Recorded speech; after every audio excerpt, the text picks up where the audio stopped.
The body was found on March 10, 1948. The investigation that followed would expose something far bigger than Jan Masaryk's death. He was the face that refused to disappear. Jan Masaryk, son of Czechoslovakia's founder, Tomáš Garriga Masaryk, had been foreign minister since 1940, a diplomat who spent the war years in London and returned to Prague in 1945. By February 1948, Czechoslovakia had been ripped from the fragile post-war center and pushed into Moscow's orbit. The communist takeover of February 1948, led by Klement Gottwald, reshaped governments and lives overnight.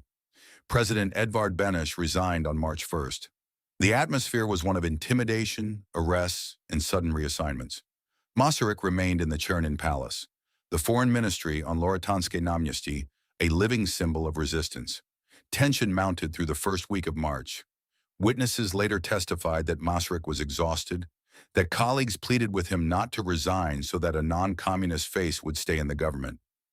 On the morning of March 10th, someone at the foreign ministry noticed blood on a marble courtyard. Workers climbed down.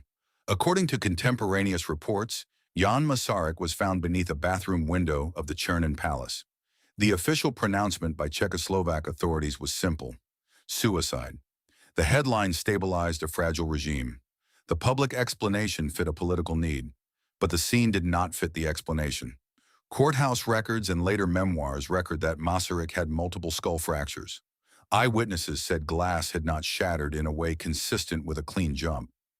Friends said he had been wearing his civilian overcoat and had not shown the despondence that a suicide would require. International diplomats whispered. Western newspapers speculated. The Soviet line held. The Czechoslovak Interior Ministry closed the file. But what investigators found next would change everything.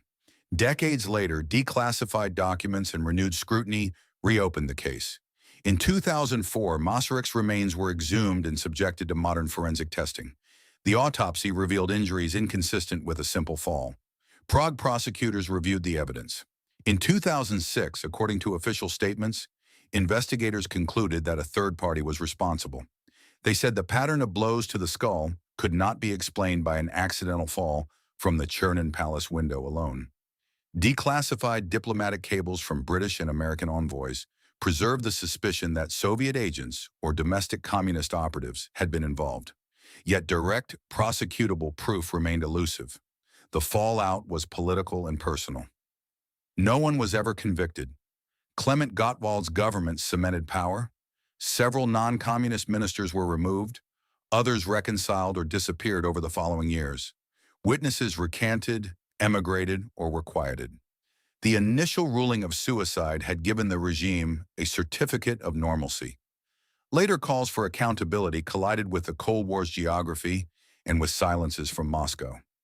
In post-communist Czechoslovakia, and then the Czech Republic, the case became a symbol of subverted democracy, of a nation forced to swallow an imposed narrative. According to court records and the later forensic reports, the truth remained partial.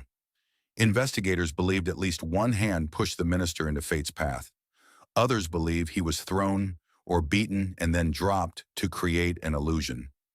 Declassified files show interest at the highest levels in Moscow. Other documents remain sealed or burned. The man who had stood in London and in Prague as a bridge between worlds was left as rubble in an inner courtyard. Jan Masaryk's death changed nothing about the immediate map of power. It did change how a generation learned to interpret facts. The window at the Chernin Palace is still a window. The marble still stains with memory. The unanswered question lingers. Who decided that a foreign minister must fall so that a nation could be claimed?